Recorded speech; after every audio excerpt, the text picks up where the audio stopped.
फिर से स्वागत है genius physics and mathematics classes में।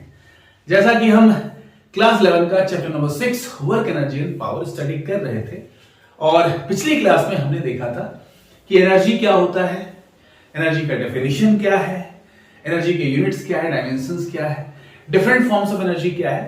फिर फाइनली हमें जो पढ़ना था मैकेनिकल एनर्जी वो हमने पढ़ा था और फिर मैकेनिकल एनर्जी में हमने पढ़ा था काइनेटिक एनर्जी। और काइनेटिक एनर्जी को हम थोड़ा सा आगे बढ़ाए थे, यानी कि हमने उसका डेरिवेशन किया था। एक जो हमारा फर्स्ट मेथड था और एक अल्टरनेटिव मेथड था हमारा कैलकुलस मेथड, उसे भी हमने किया था। और फिर हमने ये भी देखा था कि मोमेंटम और काइनेटिक एनर्जी में क्या रिलेशन है, यानी कि हम मोमेंटम को काइनेटिक एनर्जी के टर्म में कैसे लिखते हैं और काइनेटिक एनर्जी को मोमेंटम के टर्म में कैसे हम लिखते हैं। आज का जो हमारा टॉपिक है ये बड़ा इंपॉर्टेंट टॉपिक होने वाला है, इसलिए वीडियो को अंत तक देखें तो आपको अच्छे से समझ में आ जाएगा। और आज का हमारा टॉपिक है work energy theorem for a constant force and also for a variable force. और फिर इससे कुछ जुड़ी हुई बातें हम लोग पढ़ेंगे, किसी जुड़ी और क्या क्या बातें हो सकती है, कब जो हमारा है काइनेटिक एनर्जी इंक्रीज करता है, कब डिक्रीज करता है, लेकिन वो हम बात देंगे। फिलहाल पहला टॉपिक जो हमारा है वो है work energy theorem for a constant force. ये एक्चुअली क्या है, तो ये एक्चुअली मैं थोड़ा सा आपको बता देता हूं, फिर हम बोर्ड पे चलेंगे और वहां पे इसको अच्छे से देखेंगे। यहां पे ये है कि मान लीजिए कि कोई बॉडी जो है वो मोशन में है और उसका जो इनिशियल वेलोसिटी है वो u है, और हम उस पर क्या करते हैं, एक एक्सटर्नल फोर्स लगाते हैं, जिससे क्या होगा, जिससे उस बॉडी में एक्सेलरेशन होगा और जो हमारा वेलोसिटी था वो भी चेंज हो जाएगा। जो वेलोसिटी u था हमारा वो फाइनली चेंज होकर v बन जाएगा। और फिर हम इक्वेशन ऑफ मोशन यूज करेंगे और वहां पे हम ये सिद्ध करेंगे कि जो वर्क डन है वो चेंज इन काइनेटिक एनर्जी के बराबर होता है, यानी कि change in kinetic energy is equal to the work done. और यही कहलाता है वर्क एनर्जी थ्योरम। ये दो तरीके से हम इसको प्रूव करते हैं, एक फॉर अ कांस्टेंट फोर्स और दूसरा हमारा है फॉर अ वेरिएबल फोर्स। तो सबसे पहले हम बात करेंगे फॉर अ कांस्टेंट फोर्स, यानी कि work energy theorem for a constant force. तो पहले ये वर्क एनर्जी थ्योरम है क्या? It states that the work done by the net force acting on a body is equal to the change produced in the kinetic energy of the body। जैसा कि मैंने आपसे कहा कि जो भी हम वर्क डन करते हैं वो हमें दिखता है किसमें, तो आंसर है काइनेटिक एनर्जी के चेंज में, तो चेंज इन काइनेटिक एनर्जी। तो हमें यही प्रूव करना है कि W is equals to what, मान लीजिए पहले वेलोसिटी u था, मास m था बॉडी का, तो जो हमारा काइनेटिक एनर्जी क्या होगा, हाफ m u स्क्वायर। और बाद में जो हमने फोर्स लगाया उसमें एक्सेलरेशन प्रोड्यूस हुआ, उसका वेलोसिटी चेंज हो गया, u से v हो गया, तब वहां पे जो काइनेटिक एनर्जी का फॉर्मूला बनेगा वो हाफ m v स्क्वायर। तो इनिशियली जो काइनेटिक एनर्जी था हमारा वो था हमारा हाफ m u स्क्वायर और फाइनल जो काइनेटिक एनर्जी था वो हमारा बन गया हाफ m v स्क्वायर। कैसे बना, तो आंसर है फोर्स लगाने से। फोर्स लगाने से हमने क्या किया, वर्क डन।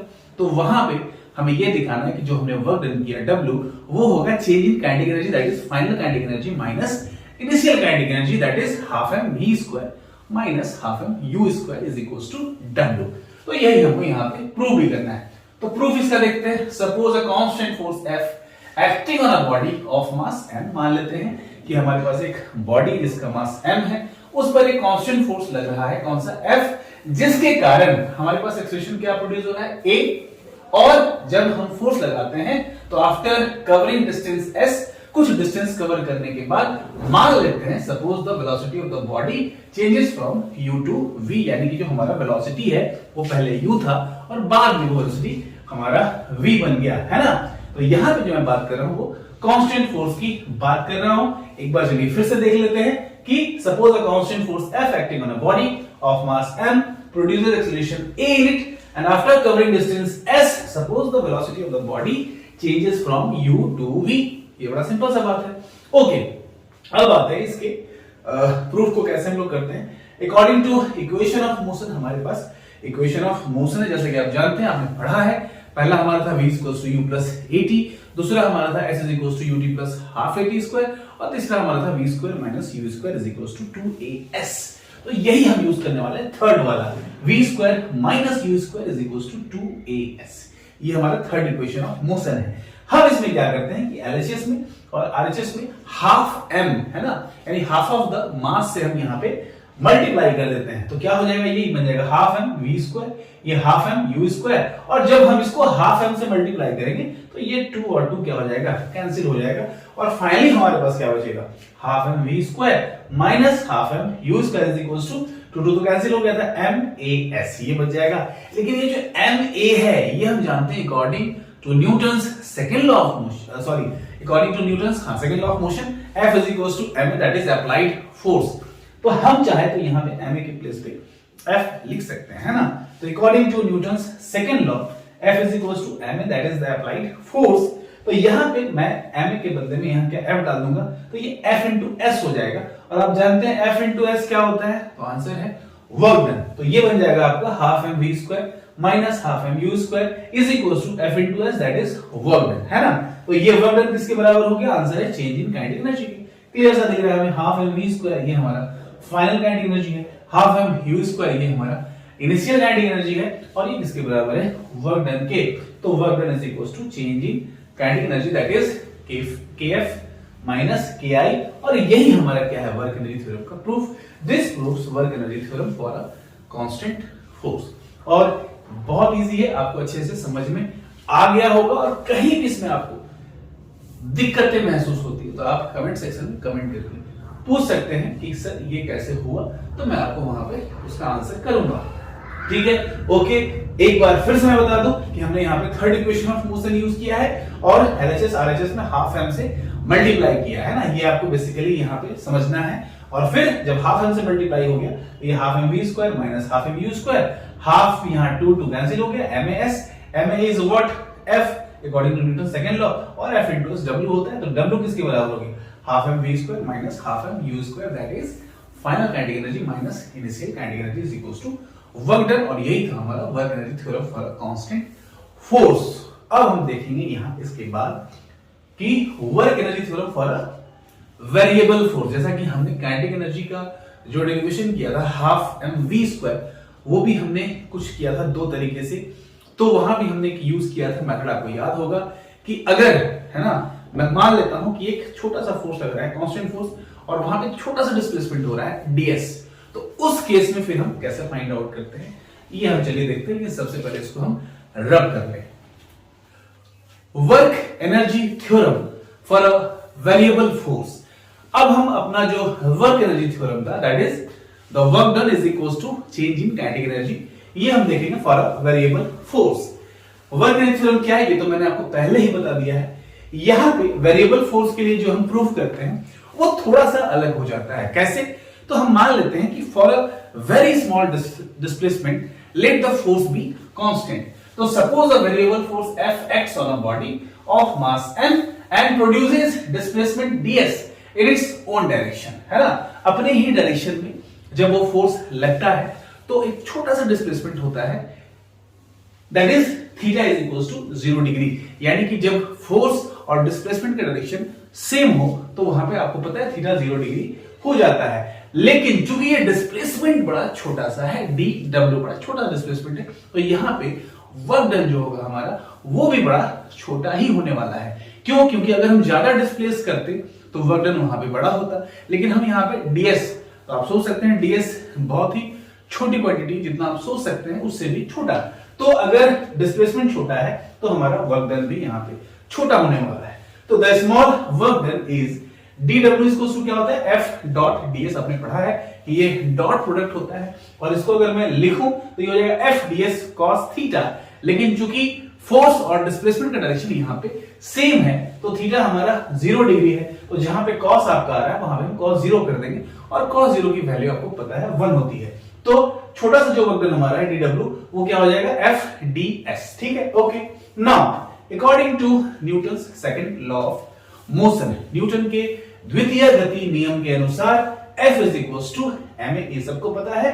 m तो ठीक है, एक्सीलरेशन को हम लिख सकते हैं dv by dt, rate of ये आपको पता है, इंस्टेंटेनियस की बात हो रही है यहाँ पे, तो a हो गया हमारा dv by dt। Okay, now तो dw हमारा कितना हो जाएगा, यहाँ पे f है, f के जगह पे हम क्या लिख देंगे m into dv by dt, और इंटू क्या है ds, तो ये हमारा हो गया ds, जैसा कि हमने काइनेटिक एनर्जी का फॉर्मूला डिराइव किया था वहां पे जो हमने किया था एग्जैक्ट वही यहाँ पे भी है।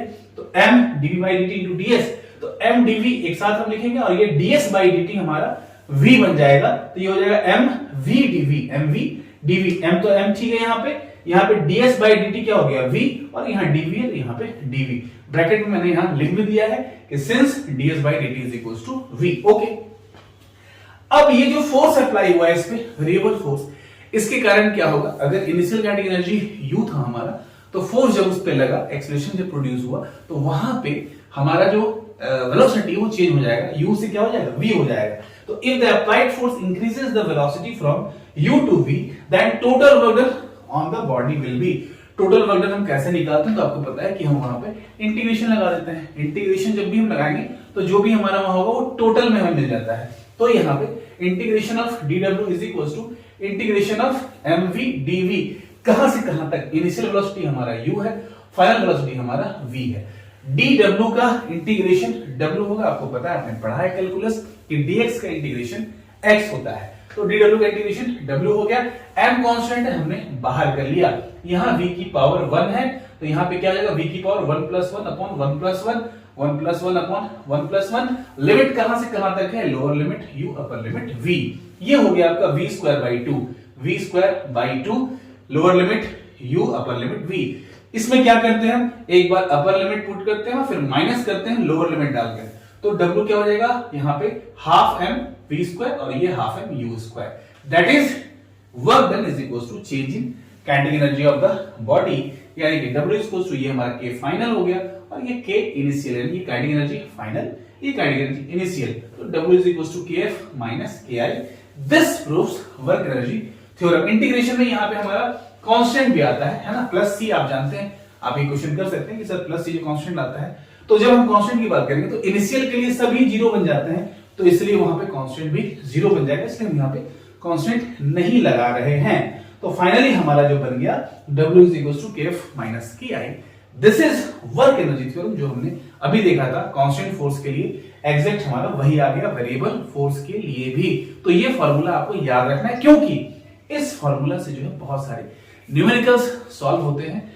अगर ये फॉर्मूला आपके दिमाग में नहीं चलेगा तो आप वहां पे न्यूमेरिकल्स को अप्रोच भी नहीं कर पाएंगे, अच्छे से उसको समझ नहीं पाएंगे, डील नहीं कर पाएंगे। इसलिए ये फॉर्मूला आपके लिए बड़ा इंपॉर्टेंट होने वाला है, क्योंकि इससे आप बहुत सारे न्यूमेरिकल प्रॉब्लम सॉल्व करेंगे कि work done is equal to change in kinetic energy. तो ये था हमारा work energy theorem for a variable force. अब इससे जुड़ी कुछ बातें हमको और जाननी है यहाँ पे, तो सबसे पहले हम इसको रब कर लेते हैं, फिर इससे जो कुछ बातें जुड़ी हुई है उसको हम एक्सप्लेन करते हैं। अब हम देखते हैं वर्क एनर्जी थ्योरम से जुड़े कुछ तथ्य, नॉलेजेबल तथ्य, that is for your knowledge, है ना। तो क्या क्या जो हमने सीखा अभी कि जो हम वर्क डन करते हैं वो किसके बराबर होता है, final kinetic energy minus initial kinetic energy. तो सबसे पहला point, the work energy theorem is not independent of Newton's second law, so the theorem may be viewed as scalar form of second law. आपने देखा कि जब हमने work energy theorem यहाँ पे प्रूव किया तो हम वहां पे न्यूटन का सेकंड लॉ यूज कर रहे थे, यानी कि वर्क एनर्जी थ्योरम जो है ये हमारा डिपेंड कर रहा है किस पे, आंसर है न्यूटन्स सेकंड लॉ पे, यानी कि इंडिपेंडेंट नहीं है न्यूटन सेकंड लॉ से।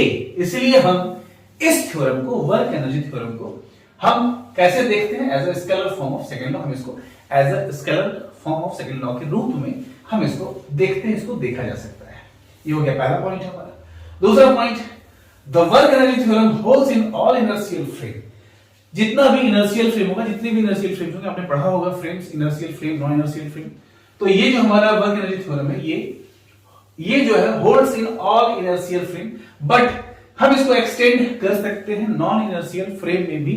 अगर हम वहां जो फोर्स का जो टोटल कैलकुलेशन कर रहे हैं, जो हम फोर्स कंसीडर में ले रहे हैं, वहां पे अगर हम स्यूडो फोर्स की बात कर देंगे तब, यानी कि it can be extended to non-inertial frames provided we conclude the pseudo force in the calculation of the net force acting on the body under consideration। तो जो बॉडी जो है उस पे जितना टोटल फोर्स काम कर रहा है, अगर हम वहां स्यूडो फोर्स भी ले लें, है ना, तो फिर ये जो हमारा वर्क एनर्जी थ्योरम है ये इनर्शियल फ्रेम में भी हम वहां पे इसको एक्सटेंड कर सकते हैं। लेकिन फिलहाल ये जो वैलिड है ये इनर्शियल फ्रेम के लिए वैलिड है ना। लेकिन अगर हम स्यूडो फोर्स भी लेते हैं कैलकुलेशन में तो वहां पे फिर ये हम नॉन इनर्शियल फ्रेम के लिए भी हम इसको ले सकते हैं। Third one, when force and displacement are in same direction, आपको पता है कि फोर्स इधर लग रहा है, उधर ही अगर डिस्प्लेसमेंट हो रहा है तो वहां पे जो इनिशियल हमारा क्या है वेलोसिटी, वो जब चेंज हो जाएगा फाइनल वेलोसिटी में, तो वहां पे हमारा v इंक्रीज कर जाता है। इसलिए क्या लिखेंगे हम यहाँ, the kinetic energy of the body increases. हमारा जो काइनेटिक एनर्जी है हाफ m, पहले था हाफ m u स्क्वायर, बाद में हो गया half m v square. Half और m तो कांस्टेंट है, u और v यहाँ पे मैटर करता है कि काइनेटिक एनर्जी हमारा इंक्रीज करेगा कि डिक्रीज करेगा। तो आपको पता है कि अगर वहां पे क्या लग रहा है, फोर्स लग रहा है ना, तो आपका जो इनिशियल है काइनेटिक एनर्जी वो चेंज हो जाएगा फाइनल में और वो इंक्रीज कर जाएगा। और अगर आपका वेलोसिटी इंक्रीज कर जाता है तो फाइनली आपका काइनेटिक एनर्जी भी इंक्रीज कर जाएगा। तो when force and displacement are in same direction, the kinetic energy of the body increases and the increase in kinetic energy is equals to work done on the body. ये आपको याद रखना, work done on the body, यानी body पे जो work done हो रहा है उसकी बात हो रही है। लेकिन अगर force and displacement are oppositely directed, यानी कि फोर्स लग रहा है मान लीजिए इधर, लेकिन डिस्प्लेसमेंट हो रहा है इसके अपोजिट, तो उस केस में क्या होगा आपको पता है, the kinetic energy of the body decreases, क्योंकि वहां पे हमारा जो फाइनल वेलोसिटी है वो कम हो जाएगा, इनिशियल वेलोसिटी वहां पे अधिक रहेगा। ठीक है, तो the decrease in kinetic energy is equals to work done by the body against the retarding force, है ना। यहां पे जो वर्क डन है ये क्या होगा, तो आंसर है कि यहां पे जो आपका काइनेटिक एनर्जी है वो इक्वल तो होगा वर्क डन के, लेकिन वहां पे होगा bye the body, on the body नहीं होगा। और ये क्या होगा, अगेंस्ट द रिटार्डिंग फोर्स, क्योंकि रिटार्डिंग फोर्स के कारण ही जो हमारा वेलोसिटी है वो डिक्रीज कर रहा है, और वेलोसिटी डिक्रीज करने से हमारा जो काइनेटिक एनर्जी है वो भी डिक्रीज कर रहा है। तो यहां पे एक बात और भी है कि यहां पे अगर काइनेटिक एनर्जी डिक्रीज कर रहा है तो यहां पे आपको नेगेटिव वैल्यू मिलेगा, यहां पे काइनेटिक एनर्जी आपका इंक्रीज कर रहा है आपको पॉजिटिव वैल्यू मिलेगा, जो मैंने आगे लिखा है वो भी हम देख लेंगे। अच्छा, अगला पॉइंट हमारा when a body moves along a circular path with uniform speed, आपने पढ़ा है यूनिफॉर्म सर्कुलर मोशन कि अगर एक बॉडी सर्कुलर पाथ में घूम रहा है विथ यूनिफॉर्म स्पीड, तो वहां पे स्पीड जो कि सेम है, वेलोसिटी वहां पे चेंज होता है। क्यों चेंज होता है, क्योंकि वहां पे डायरेक्शन चेंज होता है, लेकिन जो मैग्नीट्यूड है वो तो हमारा कांस्टेंट है। Due to the change in direction the velocity changes. तो यहां पे हमारा कोई भी चेंज काइनेटिक एनर्जी में नहीं होने वाला है, यानी कि when a body moves along a circular path with uniform speed there is no change in its kinetic energy. क्यों, क्योंकि according to work energy theorem the centripetal force is zero, वहां पे वर्क डन जीरो होगा। क्यों zero होगा, आपको पता है कि जब फोर्स और ये क्या है डिस्प्लेसमेंट, इसके बीच का एंगल 90 डिग्री का होता है, तो वहां पे वर्क डन जीरो होता है। इसलिए सेंट्रीपिटल फोर्स के द्वारा वहां जो वर्क डन है वो जीरो होगा, और वर्क डन अगर जीरो है तो there is no change in kinetic energy. कब, जब बॉडी सर्कुलर पाथ में यूनिफॉर्म मोशन कर रहा होता है तब। और अभी जो मैंने कहा 6th point, when kinetic energy increases, kinetic energy बढ़े कब, जब दोनों का डायरेक्शन सेम हो, फोर्स और डिस्प्लेसमेंट का, तो the work done is positive. और अगर काइनेटिक एनर्जी डिक्रीज करे तो work done is negative. Kinetic energy कब बढ़ेगा, तो जब वेलोसिटी बढ़ जाएगा, और काइनेटिक एनर्जी कब घटेगा, जब वेलोसिटी घट जाएगा। तो आपको पता है कि वर्क एनर्जी थ्योरम से वर्क डन हमारा क्या था, kF माइनस ki। तो अगर kF ग्रेटर है ki से तो वहां हमें पॉजिटिव वैल्यू मिलेगा, और अगर kF लेस देन है ki तो हमें वहां पे नेगेटिव वैल्यू मिल जाएगा। और 7th पॉइंट, ये बड़ा इंपॉर्टेंट है कि वर्क एनर्जी थ्योरम में यहां पे जो वर्क डन होता है फोर्स के द्वारा, हम उसको किस में देखते हैं, as a change in kinetic energy. लेकिन हम एज्यूम कर रहे हैं कि जितना भी हम वर्क डन कर रहे हैं वो सारा का सारा किस में चला जा रहा है, चेंज इन काइनेटिक एनर्जी में। लेकिन ऐसा नहीं है, यहां पे हम इसको एज्यूम किए हैं तभी ऐसा है, लेकिन यहां पे जो हम वर्क डन कर रहे हैं वो पोटेंशियल एनर्जी के रूप में भी स्टोर हो सकता है। बॉडी का पोटेंशियल एनर्जी वो वहां बन सकता है। तो वही आपका लास्ट पॉइंट है कि in work energy theorem it has been assumed that the work done by the force is effective only in changing the kinetic energy of the body, but it may also be stored as the potential energy of the body. आपको पता है जब हम work करते हैं किसी भी body पर, तो वहां पे वो बॉडी में एज अ पोटेंशियल एनर्जी भी स्टोर हो जाता है। तो ऐसा नहीं है कि जो हम वर्क कर रहे हैं, वर्क एनर्जी थ्योरम में हमने एज्यूम कर रखा है कि हम जो भी वर्क करते हैं वो चेंज इन काइनेटिक एनर्जी की फॉर्म में हमको दिखता है, बट यहां पे जो हम वर्क डन करते हैं वो एज अ पोटेंशियल एनर्जी भी स्टोर हो सकता है हमारे बॉडी में। तो ये हमारा 7 पॉइंट था, ये आपके लिए बड़ा इंपॉर्टेंट है, इसको बिल्कुल याद आपको रखना है। और ये जरूर से याद रखना है कि जो वर्क एनर्जी थ्योरम है इसको हम as a scalar form of second law भी देखते हैं। दूसरा मैंने आपको कहा कि ये इनर्शियल फ्रेम में जो ये हमारा है ये होल्ड करता है, लेकिन अगर हम स्यूडो फोर्स भी अंडर कंसिडरेशन ले ले तो फिर हम नॉन इनर्शियल फ्रेम में भी इसको एक्सटेंड कर सकते हैं। तीसरा मैंने आपको बताया कि अगर फोर्स और डिस्प्लेसमेंट का डायरेक्शन सेम हो तो वहां पे काइनेटिक एनर्जी इंक्रीज करता है, और काइनेटिक एनर्जी अगर इंक्रीज करेगा तो वहां पे जो हमारा होगा क्या होगा, आंसर है वर्क डन, वो हमारा पॉजिटिव होगा।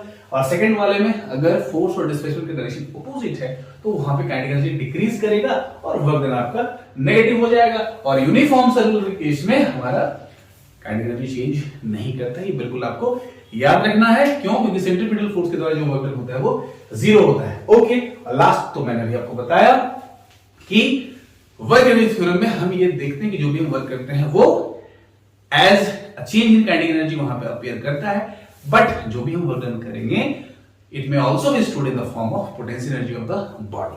तो ये था आपका आज का topic, that is work energy theorem by constant force, by a variable force and this one.